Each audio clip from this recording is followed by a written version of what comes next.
अजी, आप कहाँ चले गए थे? आपको आने में बहुत देर लग गई। क्या करूँ लाडो, इस तेज बारिश की वजह से मुझे कहीं पर भी अनाज नहीं मिल रहा था। फिर भी मैं दूर जाकर ये थोड़ा अनाज लेकर आया हूँ। इससे बच्चों का थोड़ा पेट भर जाएगा। ये बारिश तो रुकने का नाम ही नहीं ले रही। पिछले 4 दिनों से हमारे जंगल में लगातार तेज बारिश हो रही है। मैंने पूरा घर छान मारा, लेकिन घर में अभी थोड़ा भी अनाज नहीं है। अभी के लिए बच्चों को ये अनाज खाने दो। जब बारिश थोड़ी कम हो जाएगी तब मैं फिर से बाहर जाकर अनाज की खोज करूँगा। बल्लू जो अनाज लेकर आया था, बच्चे उस अनाज को खाने लगे। थोड़ी ही देर में सारा अनाज खत्म हो गया। मम्मी, मुझे और अनाज चाहिए।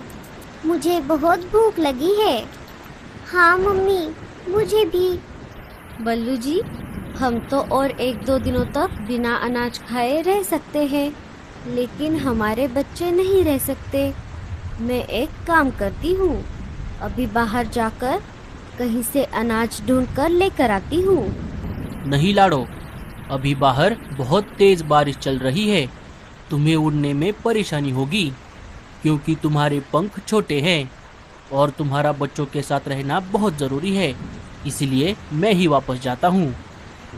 ठीक है बल्लू जी, लेकिन आप ज्यादा दूर मत जाना और घर वापस जल्दी आ जाना।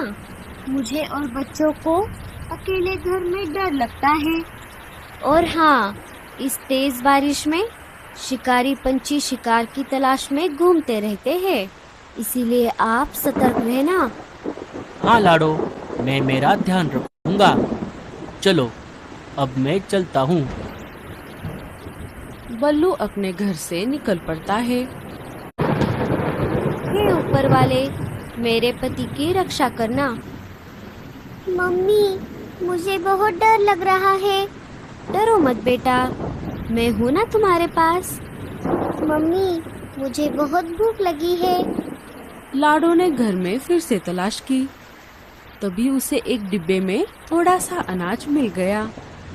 ये लो बच्चों, मुझे डिब्बे में थोड़ा अनाज मिला है। पापा के आने तक आप इसे खा लो। बच्चे अनाज खाने लगे।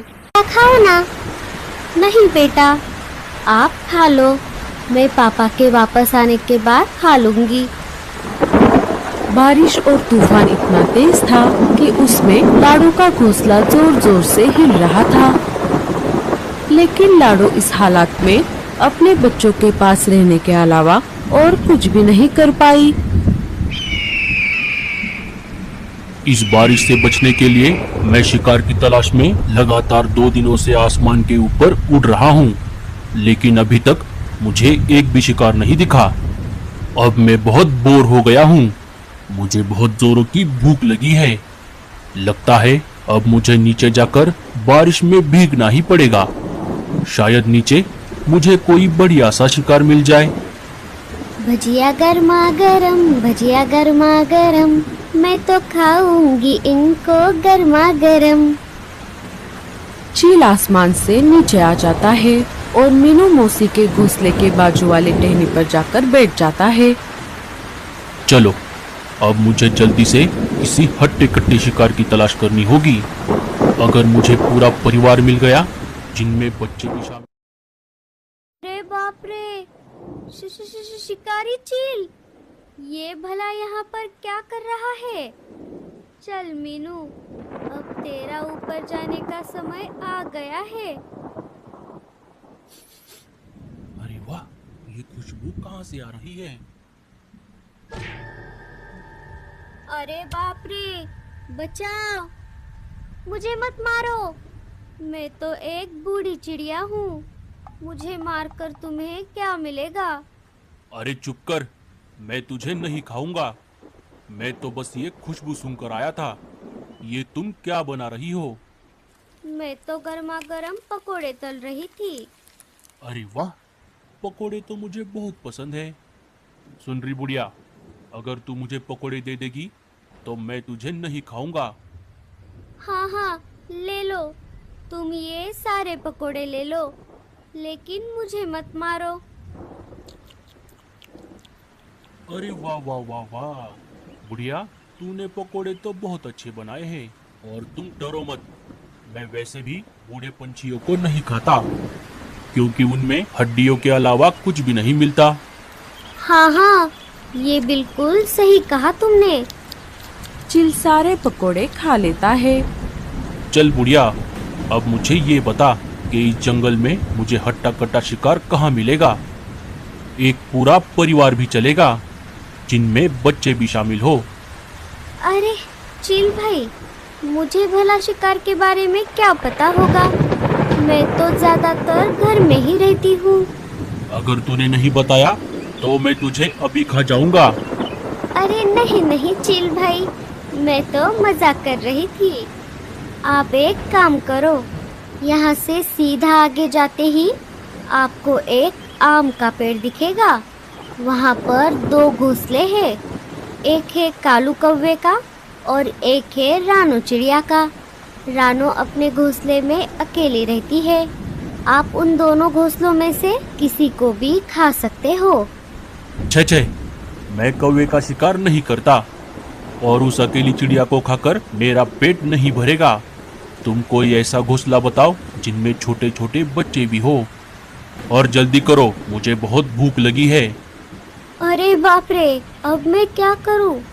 अगर मैंने इसे नहीं बताया तो ये मुझे अभी खा जाएगा। अरे क्या हुआ, तुम कहाँ खो गई? चील भाई, आप एक काम करो, यहाँ से सीधा आगे जाकर आपको थोड़ी दूरी पर एक नदी मिलेगी। नदी को पार करते ही आपको वहाँ पर एक बरगद का पेड़ मिलेगा। उस पेड़ पर एक लाडो नाम की चिड़िया का घोंसला है। वो अपने पति और अपने 5 बच्चों के साथ वहाँ पर रहती है। उन्हें खाकर आपका पेट जरूर भर जाएगा चील भाई। हाँ, ये हुई ना बात। चलो, आज का बंदोबस्त तो हो गया। अब मैं चलता हूँ। तुमने मुझे पकोड़े खिलाए, इसके लिए तुम्हारा बहुत बहुत शुक्रिया। चील वहाँ से चला जाता है। अरे बाप रे, अब क्या होगा? मैंने तो उस चील को गलत पता दे दिया। लाडो का घोंसला तो दूसरी तरफ है। अगर वो वापस यहाँ पर आ गया तो वो मुझे नहीं छोड़ेगा। अब मुझे कैसे भी करके लाडो को ये बात बतानी होगी। मीनू मौसी वहाँ से लाडो के घर के तरफ निकल पड़ती है। इधर तेज तूफान और बारिश की वजह से लाडो का आधा घोंसला टूट जाता है और बारिश का पानी घोंसले के अंदर आने लगता है। अरे बाप रे, ये क्या हो गया? अब बारिश का पानी घोंसले के अंदर आ रहा है। अगर हम ऐसे ही भीगते रहे तो हम सब बीमार पड़ जाएंगे। मुझे बच्चों को लेकर घोंसले के बाहर जाना होगा। चलो बच्चों, हमें ये घोंसला छोड़ना होगा। लाडो और बच्चे घोंसले के बाहर आ जाते हैं। अरे मम्मी, वो देखो, लगता है ये घोंसला नीचे गिरने वाला है। बच्चे के ऐसा कहते ही घोंसला धड़ाम से नीचे गिर जाता है।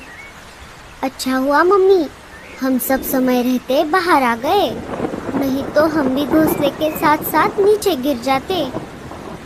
मम्मी मम्मी, अब हम इस तेज तूफान और बारिश में कहाँ जाएंगे? बच्चों, आप सब मेरे पीछे पीछे आ जाओ। मुझे हमें रहने के लिए एक अच्छी और सुरक्षित जगह पता है। वो घोंसला एक पेड़ के तने में बना हुआ है। वहाँ पर शिकारी पंछी भी नहीं आ सकते। बच्चे और लाडो वहाँ से निकल पड़ते हैं। उनके जाते ही मीनू मौसी वहाँ पर आ जाती है। अरे बाप रे, ये सब क्या हो गया? मैंने तो चील को गलत पता बताया था। लगता है चील ने उन्हें ढूंढ लिया और पकड़कर यहाँ से ले गया। ये सब मेरी वजह से हुआ है। लाडो, बच्चों, बल्लू, मुझे माफ कर दो। अब मेरा भी यहाँ पर रहना ठीक नहीं है।